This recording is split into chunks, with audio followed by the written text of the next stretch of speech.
Depuis juillet 2014, le Front populaire ivoirien, FPI, est en proie à une crise interne. Deux branches, celle d'Affi N'Guessan reconnue légitime que jouxte celle non officielle d'Assoa-Haddou se disputent le contrôle de l'appareil politique fondé par Laurent Gbagbo. Les rencontres de 3 et 4 janvier 2020 à Bruxelles, entre Laurent Gbagbo et son ancien Premier ministre Affi N'Guessan avaient abouti sur Abidjan à des discussions pour la réunification du FPI. En février dernier, deux groupes de contact conduits respectivement par Affi N'Guessan et Assoa-Haddou avaient débuté les pourparlers pour réunifier la Maison Bleue et Rose en vue de la prochaine élection présidentielle.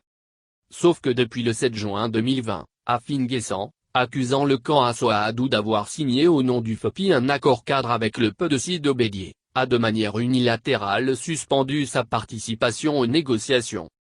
Dans un entretien accordé à la presse proche des Gbagbouriens, Hubert Ouleye, ancien ministre de Gbagbo qui au nom du camp Assoa-Haddou prenait part aux discussions a rompu le silence. L'ancien ministre de la fonction publique de Gbagbo s'inscrivant en faux au communiqué publié par le camp Affi a révélé que le président du conseil régional du Morne était informé de l'accord cadre entre le PDC et le camp Assoa-Haddou.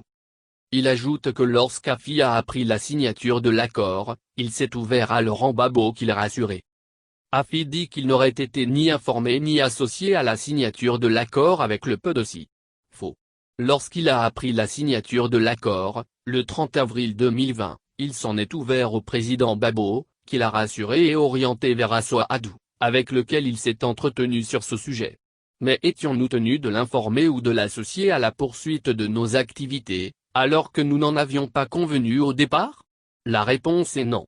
Car, Affi non plus, n'était pas tenu de nous informer des discussions qu'il menait dans le cadre de ses activités. Ce n'était pas un problème pour nous. Cela relevait de l'évidence, sauf à croire que pour Affi, l'ouverture des discussions nous plaçait sous sa responsabilité, ce qui est impensable de sa part, a révélé Hubert Ouleye.